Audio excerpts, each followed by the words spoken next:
એક વિદેશી વિચારક અને સાહિત્યકારે કહ્યું છે કે જે હાથ સ્કૂલના દરવાજા ખોલે છે તે જ હાથ જેલના દરવાજા બંધ કરે છે.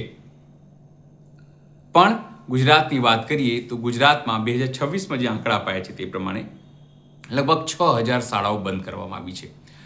અને જ્યાં શાળાઓ છે ત્યાં સ્ટાફ નથી. અધ્યાપન મંડળોથી માંડીને તમામ જગ્યાએ વહીવટી જગ્યા ખાલી છે. એટલે કે સરકારે આ શાળાઓ બંધ કરીને વિદ્યાર્થીઓને એ શાળાઓથી વંચિત રાખી છે. એક તરફ પ્રવેશોત્સવ, એક તરફ વાંચશે ગુજરાત, એક તરફ અલગ અલગ પ્રકારના ગુજરાતના નામે, અલગ અલગ પ્રકાર ઇન્ડિયાના નામે સ્લોગનો અપાયા, પણ શિક્ષણના નામે મીંડું. આ વાત કહી રહ્યા છે કોંગ્રેસના નેતા મનહર પટેલ. તેમણે સ્પષ્ટપણે કહ્યું છે કે ગુજરાત સરકાર, ભારતીય જનતા પાર્ટીની જે માનસિકતા છે તેણે શિક્ષણનું ઘોર ખોદી નાખ્યું છે. આનાથી ગુજરાતનું ભવિષ્ય અંધકારમય થવાનું છે. એમણે આંકડા સાથે પોતાના સોશિયલ મીડિયા ઉપર પોતાની પોસ્ટ મૂકી છે. નમસ્કાર, હું છું ચિંતામણી પુત્રનીલ પટેલ. સ્વાગત છે આપનો મારા કાર્યક્રમમાં. આવો સાંભળીએ મનહર પટેલ શું કહી રહ્યા છે. વાત શિક્ષણની કરવી છે. ગુજરાતની ભારતીય જનતા પાર્ટીની સરકારે લગભગ છેલ્લા 5-7 વર્ષની અંદર 6000 જેટલી પ્રાથમિક શાળાઓને તાળા મારી દીધી. મતલબ શાળા બંધ કરી દીધી. કોઈ પણ વિસ્તાર હોય, ક્ષેત્ર હોય કે રાજ્ય હોય કે દેશ હોય, દિવસે ને દિવસે શિક્ષણલક્ષી વાતાવરણ બનાવવાની જવાબદારી જેમના શિરે છે એ સરકાર બાળકોનું શિક્ષણ છીનવી લે, સંસ્થાઓ છીનવી લે, એનાથી મોટું દુર્ભાગ્ય કોઈ ન હોઈ શકે. ફ્રેન્ચના એક મહાન લેખક અને કવિ એ કહે છે કે જે શાળાનું દ્વાર ખોલે, મતલબ દરવાજો ખોલે, એ એક જેલ બંધ કરે છે.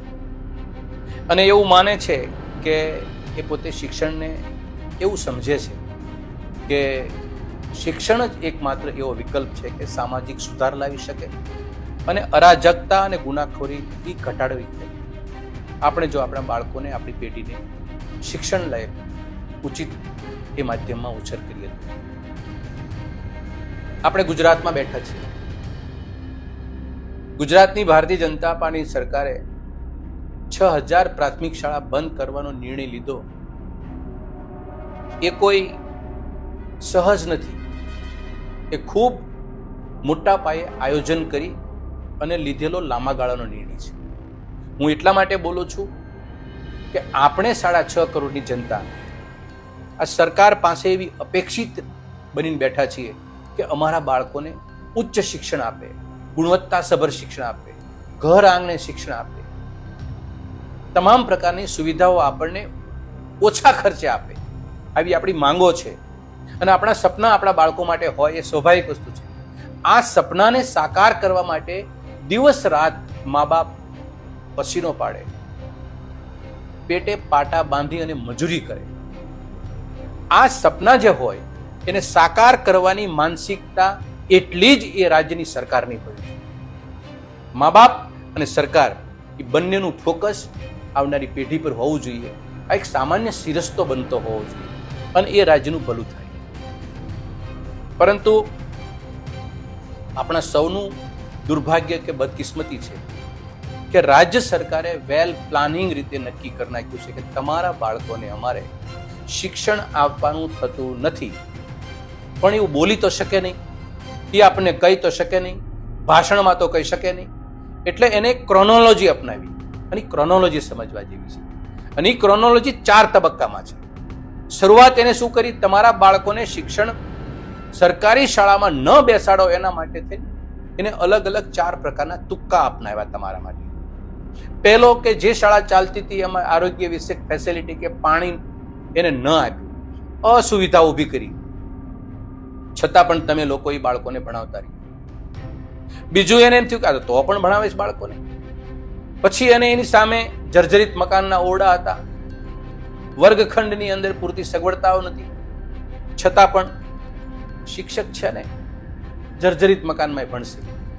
ઘર આંગણે શાળા હોય તો ક્યાં દૂર મોકલવા? બાળકો સંખ્યા એટલી જ રહી, ઘટી નહીં. સરકારે વિચાર્યું કે પાણી નહીં, સુવિધા નહીં, જર્જરિત મકાન, છતાંય આ બાળકો અમારી વાહે લાગેલા છે. માલીઓ કહે છે કે બસ સરકારી શાળા છે. આનું જાન કેમ છોડવું? એટલે એને શિક્ષક તમારી પાસે છીનવી લીધા. અને શિક્ષક છીનવા એટલે એ 5, 7, 8 વર્ષ ગયા. ધીરે ધીરે ધીરે એક વર્ગ એમાંથી બહાર નીકળતો ગયો કે જ્યાં શિક્ષક જ નથી ત્યાં બાળકોનું ભવિષ્ય ક્યાં હોય. એટલે એક વર્ગ જુદો પડ્યો, બીજો વર્ગ જુદો પડ્યો. જેની આર્થિક સદ્ધરતા હતી એ લોકો વિકલ્પ કરી અને કોઈ ખાનગી શાળાઓનો વિકલ્પ શોધી અને ભણાવતા રહ્યા. ધીરે ધીરે પ્રાથમિક શાળાની અંદર સંખ્યા ઘટવા લાગી. અને એક સમયે હજારોની સંખ્યામાં શિક્ષકોની ઘટ હતી, ઓરડાઓની ઘટ હતી. એ બધી ઘટ પૂર્ણ થઈ ગઈ કારણ કે વિદ્યાર્થીઓ ન રહ્યા. આજે પણ 25 થી 30 હજાર શિક્ષકોની ઘટ છે, પણ ફૂલફિલ નહીં કરે. કારણ કે એ રાહ જોવે છે કે અમે શિક્ષકને આપીએ એ પહેલા બાળકને ઉઠાવીને મા બાપ એનું લઈ જાય. એટલે અમારી ક્રોનોલોજી પ્રમાણે અમે જે ચાલીએ છીએ, અમારું જે લક્ષ્ય છે એ લક્ષ્ય સુધી પહોંચવામાં અમને કોઈ તકલીફ નથી. અને બીજી બાબત તમે જોયું હશે કે આ ભાજપાની સરકાર આવી પછી શિક્ષકને એક જ શબ્દ કહેવાય, શિક્ષક. પણ તમને તમારા બાળકોને શિક્ષણ વંચિત રાખવા માટે, શાળાને શિક્ષક વંચિત રાખવા માટે એને વિદ્યા સહાયક, જ્ઞાન સહાયક, કંઈક બીજા સહાયક, પ્રવાસી શિક્ષક, આવા અનેક રૂપ આપી શિક્ષકો મૂક્યા અને અપૂરતા પગારે શિક્ષકોને મૂક્યા. શું કામ? તમે વહેલો નિર્ણય નથી લેતા આ શાળા છોડવાનો સરકારી ગાય. આ ક્રોનોલોજીથી દિવસે ને દિવસે શાળાઓ બંધ થવા લાગી. એટલે સરકારને જે જોતું હતું એમાં એ સફળ થઈ ગઈ. આ વેલ પ્લાનિંગ હતું, એ પ્લાનિંગમાં આજે સરકાર સફળ છે. આ કારસ્તાનનો ભોગ આ રાજ્યની જનતા, મા બાપ બાળકોના શિક્ષણને લઈને બની રહી છે. સરકારે તો આ વિકલ્પ કરી લીધો, તમારા બાળકને અમારે ભણાવવાની. પણ આપણે પણ વિકલ્પ કરવો જોઈએ કે જે મારા બાળકના ભવિષ્ય માટે મારી સરકાર ચિંતા ન કરે. એના ઉપર આપણને વિશ્વાસને ભરોસો બેસતો હોય તો આપણને કોઈ ન બચાવી શકે. બીજી વાત, આટલી અટકતી નથી.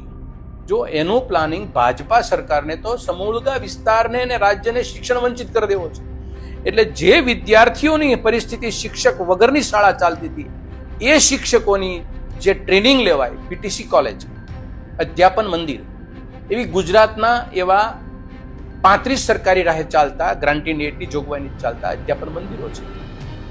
અને એ અધ્યાપન મંદિરમાંથી શિક્ષક બહાર નીકળે તો શિક્ષક નોકરી કરવા આવશે. એટલે એને એ પરિસ્થિતિમાં ન્યાયપણીનું નખોદ કાઢી નાખ્યું. જેમ ગામડાની શાળાનું નખોદ કાઢી નાખ્યું, એમ અધ્યાપન મંદિરની પીટીસી કોલેજનું નખોદ કાઢી નાખ્યું. 35 કોલેજ ચાલે છે, એમાં આજની તારીખે 21ના પ્રિન્સિપાલ, 4 ગ્રાન્ટી એડની જોગવાઈ નીચે ચાલતા બાલ અધ્યાપન મંદિર છે, એમાં 3ના પ્રિન્સિપાલ, 320 શૈક્ષણિક સ્ટાફ, અધ્યાપકો, બીજા ત્રીજા ટીચર્સ, કોમ્પ્યુટર ટીચર્સ વગેરે વગેરે. એ લોકો 320ની જગ્યા છે, એની સામે 203 જગ્યા ખાલી. વર્ગ 4ના કર્મચારીઓ જે નાનું મોટું કામ માટે હોય તે 92 કર્મચારીની જગ્યા છે, ત્યાં માત્ર એમાં 57ની જગ્યા ખાલી. અને 57 વહીવટી કર્મચારીની જગ્યા છે, 49 જગ્યા ખાલી. આમ સરળો કરીએ તો આ અધ્યાપન મંદિરોમાં 330 જગ્યા ખાલી છે. ઘણા સમયથી ખાલી છે. ભરતી કરવાનો કોઈ વિકલ્પ જ નથી, કરવાનાય નથી. આ માનસિકતાથી આપણે બેસી જવાનું ફર્સ્ટ ક્લાસ. કારણ કે આ લોકોની પાસે અનેક વખત રજૂઆતો થઈ છે, પણ છતાંય શું કામ? કારણ કે જે રીતે પ્રાથમિક શાળાઓ બંધ કરવાની ક્રોનોલોજી મેં વાત કરી, એ જ રીતે પ્રાથમિક શાળાના શિક્ષકનું નિર્માણ જ્યાં થાય છે, જે કોલેજમાં, એ કોલેજોની વલે એ જ કરવાની છે. એટલા માટે એની ક્રોનોલોજી પણ આ જ છે. ભારતીય જનતા પાર્ટીની સરકારની શિક્ષણ પ્રત્યેની એની જે આપણે જે બાળકોને શિક્ષણ આપવા માટેની જે ચિંતા કરીએ છીએ, એ બાબતની આ સરકારની એક કસૂરવાર પણ ચિંતા નથી. એટલે વિક્ટર હુગો, જે ફ્રેન્ચ લેખક અને કવિ, જે કહે છે કે એક શાળાનો દરવાજો ખોલે એ એક જેલ બંધ કરે છે. ભારતીય જનતા પાર્ટીની સરકારે કેટલી શાળાઓ બંધ કરી છે, તો કેટલા દરવાજા એને જેલના શરૂ કરી છે. આ કલ્પના અને આ વિચાર આપને હું પ્રેરિત કરું છું કે આપ કરશો તો તમને પણ ખ્યાલ આવશે કે ભાજપાની સરકારનું જે નિર્માણ છે એ આ ગુજરાતની 6.5 કરોડની જનતાના હિતમાં કેટલું છે. અને તમારા બાળકોના ભવિષ્ય માટે કેટલી ચિંતિત છે? આનો જવાબ તમને મળી જશે. આભાર. મનહર પટેલે જે આંકડા આપ્યા છે તે ખૂબ જ ડરામણા છે, બિહામણા છે અને સરકારની શિક્ષણ પ્રત્યેની ઉદાસીનતા, જો આ સાચું હોય તો ઉદાસીનતા દેખાડે છે. મૃદુ અને મક્કમ ભલે ભૂપેન્દ્ર પટેલ હોય, પણ શિક્ષણના નામે તેઓ ન તો મૃદુ દેખાય છે, ન તો મક્કમ દેખાય છે. આ અંગે આપ શું વિચારો છો? જરૂરથી અમારા કોમેન્ટ બોક્સમાં કોમેન્ટ કરજો. એ સિવાય અમારા યુટ્યુબ ચેનલને લાઈક કરો, સબસ્ક્રાઇબ કરો, બેલ આઇકન દબાવો. સાથે અમારા ઇન્સ્ટા પેજ અને ફેસબુક પેજને પણ જરૂરથી તમે લાઈક કરો, શેર કરો અને ફોલો કરો. અત્યાર માટે બસ આટલું જ. નમસ્કાર.